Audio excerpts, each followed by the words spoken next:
Hi, welcome to my kitchen. My name is Shannon Costello. I am a registered dietitian, nutritionist, and culinary coach, owner of Chef Shannon Nutrition, where we focus on making plant-based nutrition easy, all the way from the grocery store to the dinner table, using what I call intuitive cooking. Today's recipe for a vegan microwavable apple crisp highlights the wonderful flavors and produce of fall, but it's actually a great recipe as far as breakfast, snack, or even dessert any time of the year. It tastes delicious. Now, this recipe is vegan and dairy-free, but it's also naturally gluten-free if you purchase certified gluten-free oats.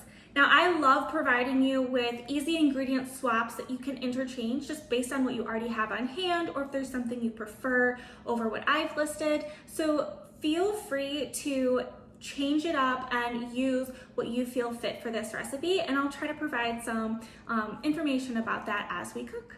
Now, you're gonna find this recipe pretty satisfying. Between the fiber and incredible nutrients found in our apples and even the fiber and protein in our oats, we're going to add a sprinkle of nuts as well. So you're gonna find some protein and some healthy fats in there. So it truly is a really satisfying breakfast snack or dessert. Now let's talk about what you're going to need to make this recipe. So to start, you're going to need a large microwavable coffee mug like this, or you can use a large ramekin as long as it's microwavable, of course. You could even just use a cereal bowl.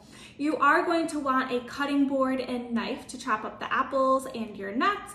You'll want to use some measuring spoons. You will want a spoon and fork, and then a small mixing bowl as well. And then of course you're going to want a microwave, and you'll probably want some hot pads as well, because these dishes might get a little hot when they're in the microwave.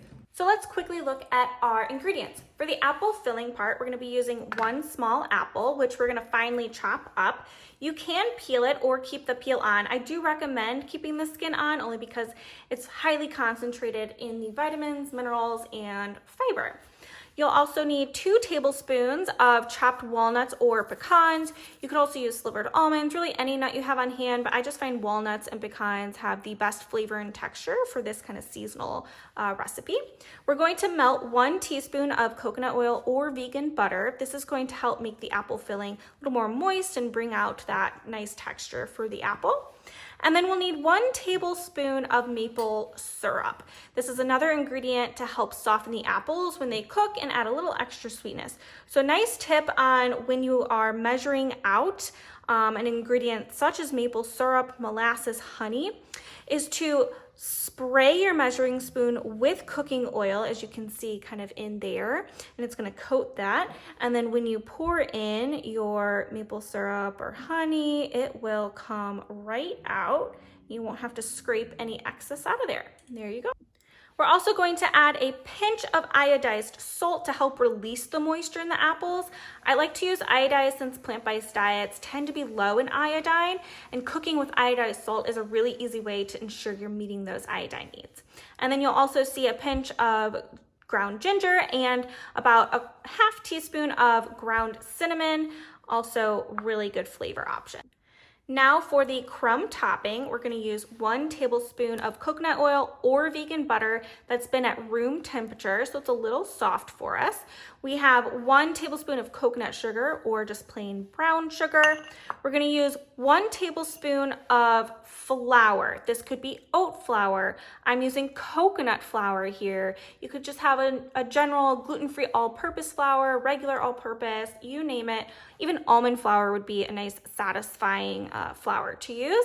And then we have 2 tablespoons of certified gluten-free oats as needed. Again, this is where we're going to get some of that extra soluble fiber and protein. And then combined with my flour here, there's also another half teaspoon of ground cinnamon and a 1/4 teaspoon of ground nutmeg for some delicious flavor. All right, let's get cooking. Okay, to easily chop your apples with no special tools, we're just gonna use a chef's knife and your cutting board and cut using the box method. So hold your apple firmly down. We're basically cutting a square or a box around the core until you have 4 a little sticky there, until you have 4 equal wedges. And then from there, you're gonna take each wedge and place it flat side down and hold it firmly. And then you're going to cut about 1/2 inch slices here. And then you'll turn it the other way and you'll do the same thing to finish dicing it by rocking your knife back and forth on the cutting board.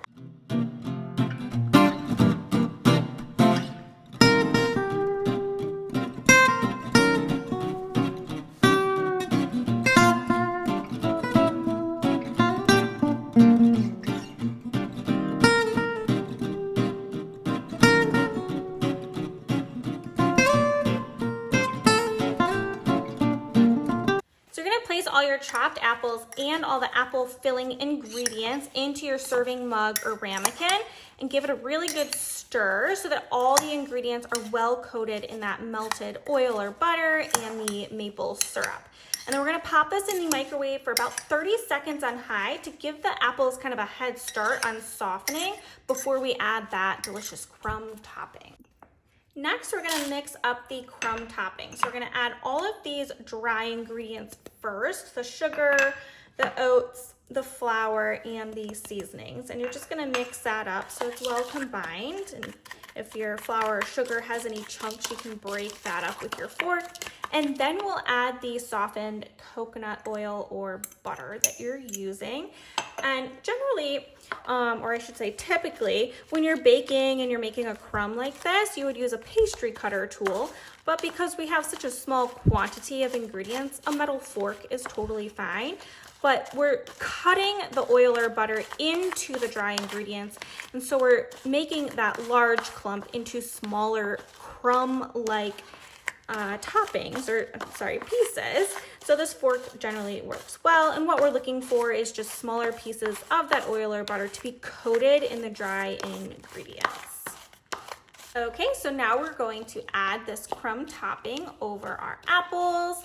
And you want to like evenly disperse it so that the little clumps of oil or butter are evenly around and they can add that moisture and that nice texture. And then the dry ingredients will still kind of float throughout it. And they should be mostly covering the apples by the time you're done adding that. And we're gonna microwave this on high for about 1 to 2 minutes, depending on your microwave and your geographical location too. Humidity, climate, and even the variety of apple you choose can affect the cooking time and the moisture content. So give it a check after 1 minute. And if you'd like to add another 20 to 30 seconds at a time after that, go for it. And here we are right out of the microwave. If you're not using a mug with a handle, you'll probably want to use a hot pad for the ramekin. This is smelling so good. Let it cool for about 3 to 5 minutes before you serve it, and then you can add some dairy-free yogurt, ice cream, or whipped cream for a little extra something. Buon appetito!